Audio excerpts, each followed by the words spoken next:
Hello friends, Stevie B here. Welcome to part 2 of this video series. We are going to continue to explore the process of writing and mixing an electronic indie pop track using some of the amazing features included in Cubase 14. So in the last video, we put down some basic ideas using the drum machine and the free Halion Sonic synth. If you haven't checked out that video yet, I highly recommend it. But what I want to focus on in this video is the many ways to use the modulators creatively. This is of course one of the new features in Cubase 14 that has been a total game changer for my production process. But before we get into that, let me quickly take you through some of the developments in the arrangement, and I want to show you something that I've added to the track using the drum machine. Let's get into it. All right, cool. So picking up where we left off. In the last video, I put down a few basic ideas. And as you can see here, I've used those same ideas to outline a makeshift arrangement. I added an arrangement track to the session so you can see what I've done. And this probably won't be like the final version, but what I've got here is an intro followed by a chorus. We've got a breakdown, a build up, and then a double chorus. Now I want to bring your attention to this track here called Vocal Chops. Throughout this video, I want to focus mostly on using the modulators, but I have one idea that I've added to this track using the drum machine that I think works pretty well. Let me open this up and show you what these pads sound like. So that's actually all the same sample. My approach for creating this kit was very much the same as the Organic Sounds kit in the last video. I took a small piece of a vocal sample, I believe it's from the Bloom pack. I imported that sample into one of these pads and then duplicated it. And the only thing I changed was the pitch and the pan as well. Some of these are panned a bit right, some are panned a bit left. I've got 3 different patterns for this kit. On their own, it sounds something like this.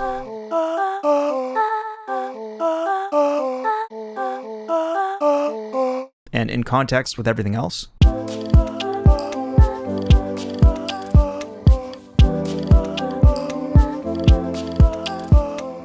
And we'll add some cool processing to these vocal chops later when we get into the mixing. But I thought it would be cool to show you this because, you know, for the most part, my drum machine kits are using like atonal percussive samples. But you can also use like musical samples and approach using drum machine in a more melodic way, like I've done here. So it sounds a little weird in like a cool way. I think it adds a really interesting texture to the chord progression. So let's switch gears here and talk about the modulators. I think a cool place to start would be with some of these percussive layers. And I actually added a few layers here. We're using this ride sample from the Social Jet Lag kit. This is one of the drum machine preset kits. As well as some ambient percussive one-shots, this hats loop, these snaps. All together sounds like this.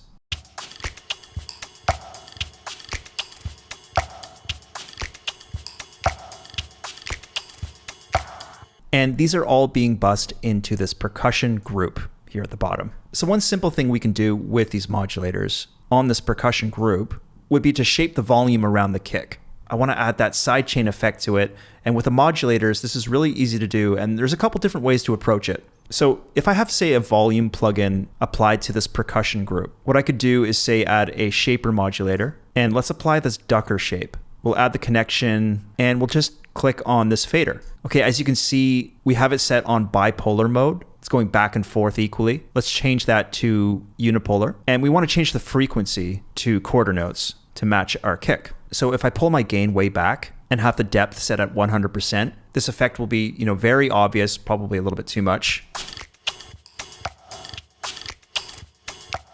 But it took no time to set up. And, you know, if we don't like the way our shape sounds, it's super easy to make that adjustment. So listening with the kick.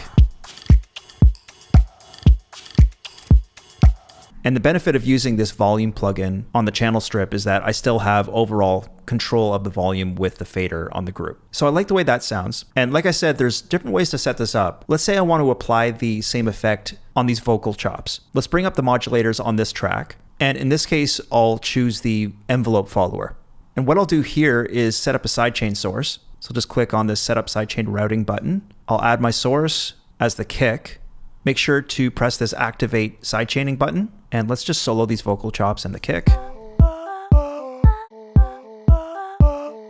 Okay, so now you see that we have this envelope shape, which is being triggered by our kick. Let's add a volume plugin on this vocal chops channel, and we'll add our connection the exact same way. I'll just click on this fader. And in this case, you can see that the fader is actually going in the opposite direction of what I want it to do. It's pumping up the volume of these vocal chops every time that kick hits. So all we have to do is just reverse the depth. If I pull it over to the left, now we see the fader moving down for the kick. I'll keep the attack at 0, and I'll keep the release pretty fast as well. Okay, so that sounds pretty cool. So there's 2 simple ways to sidechain the elements of your track to the kick. One of the key differences, of course, between these 2 approaches is that the envelope follower method that I just showed you with the vocal chops depends on the kick being present in the mix. You'll of course hear the effect disappear once these kicks stop. Whereas the modulator that I applied to the percussion group is consistent with or without the kick in the track. So let's get a little deeper with these modulators and come over to this arpeggiated sequence that I set up using the free Halion Sonic synth, which on its own sounds like this. Not super interesting on its own. Let's use the modulators to shape the sound a bit. So maybe what we'll do here is assign this cutoff to a quick control. I could do the same thing for this distortion, assign it to quick control number 2. And if I roll off this cutoff, it sounds like this. And for this track, I'm going to use a step modulator. The step modulator is really useful if you're dealing with like arpeggiated sequences like this. So let's try something like this. We'll take the number of steps down to say 4. And let's just draw them in, like so, something like that. Set at 16th notes, perfect. Let's add a connection and I'll choose my filter cutoff. So now you see this filter cutoff knob moving in these quick steps rather than it be like a smooth oscillation. Okay, so this sounds pretty cool. And you know, maybe we add another connection, put it on the filter distortion. So adding a little movement, adding some color to it. Okay, so if I just close this synth here for a second, we've got something that sounds pretty cool here with our modulators, but we can go a lot deeper. Let's open up another modulator slot, and maybe I'll just choose an LFO shape. Let's apply a really slow oscillation, something like that. And what's really cool about the modulators is that you can use one modulator slot to modulate another slot. So for example, if I open up a connection here on slot 2, I can modulate one of the steps on slot 1. Maybe we'll modulate step 1 and 3. And now things are getting really interesting. And I've got an auto filter loaded on this track as well. Let's say we add another connection to the frequency. So we've got this LFO doing a whole bunch of things now, modulating step 1 and 3 on slot 1, gradually opening and closing the filter frequency. And I've got the Shimmer plugin loaded on this channel as well. Maybe we throw one last connection to the mix. So as the frequency is opening up, we're pushing into the Shimmer mix, and we've got something that sounds like this.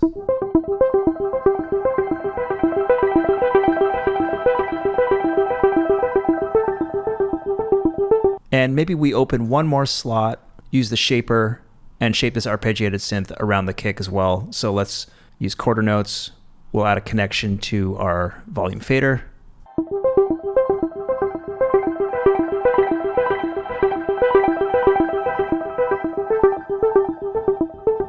Perfect. So we've come a long way from where the sound was originally. The sky's the limit with these modulators. It's just incredibly easy to add some movement and depth to your tracks. So I want to show you one more way that I love to use the modulators, and that's to duck reverb on a vocal. Let me show you how to set this up. So I've got this main and harmony vocal for this track that I've recorded. There's absolutely no processing on either of them right now. One plugin that I would immediately gravitate to for vocals is Vocal Chain. It's just so easy to use for one thing, but it saves me from having to load a compressor, saturator, de-esser as separate plugins. I could do it all within the Vocal Chain plugin, which is super convenient. I'm going to add a bit of compression, add a bit of de-essing, add a bit of brightness with the EQ, carve out some of these low mids, and I'll add a bit of tube saturation as well. And it's sounding pretty good. We are the shadows, cast in the everglow. Now, oftentimes I'll use the delay or reverb in the vocal chain, but other times I prefer to set up the delay and reverb separately. It kind of depends, but in this case, what I'm going to do is add an effects track. We'll use the Revelation reverb. It'll be easier for me to set this up as an effects send because I've got more than one vocal track.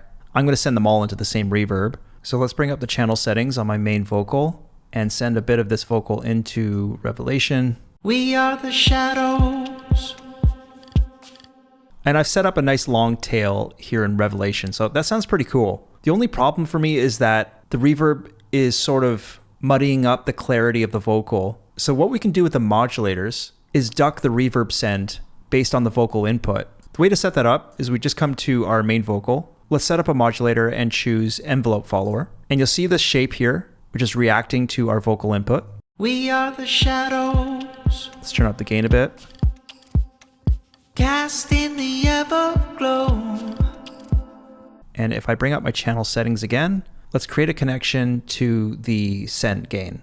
And we've got the same problem that we had earlier when we were ducking the vocal chops to the kick. What's happening here by default is that we're pushing this vocal into the send based on the vocal input, but I want to do the opposite. I want the send amount to decrease based on the vocal input. So again, just going to switch the modulation depth. Let's change this to unipolar. Okay, so now we got it doing what I want. The send is ducking when the vocal is present, so we get that upfront clarity from the vocal, and post-vocal, the reverb send gradually releases to where it's at right here, so we get that nice long tail. And it makes a massive difference. So this is what it sounds like with the effect bypassed. We are the shadows. Cast in the everglow. Okay, and with the ducking, we are the shadows. Cast in the everglow. Chase. So we get the best of both worlds here. We get that intimacy from the vocal. It's not super washed out in reverb, but we also get that nice long tail at the end. Okay, and one last thing here is that we can save this modulator preset. We can just, call it reverb ducking. And then I can come over here to my harmony track.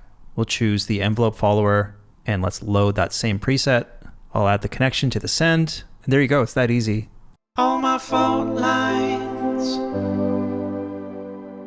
lead me to the bowl of the tide. So I'll leave you with a few other elements that I've added to this track other than the vocals. I'm using a pad here from Colors Free. I'm using a Celesta from the Iconica Sketch Library. All freebies.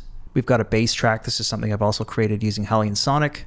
We've got some vocal harmonies. And what we've got here so far is just a really quick basic mix. In the next video, we'll fully mix and master this track. But it's been really fun to kind of mess around with the modulators and shape these elements. All my fault lines lead me to the bowl of the tide. Lost in your eyes. Your words linger in my mind. I'm on the other side. All right, cool. So our track is slowly taking shape. Thanks for watching, and I hope you found that helpful. Let me know what you thought in the comments below, and I hope you'll check out part 3 of this series because we are going to add all the final touches and we're gonna mix this track. Very excited for that. So in the meantime, hit that like button for me, subscribe to the channel if you haven't done so already, and I will see you in the next video. Take care.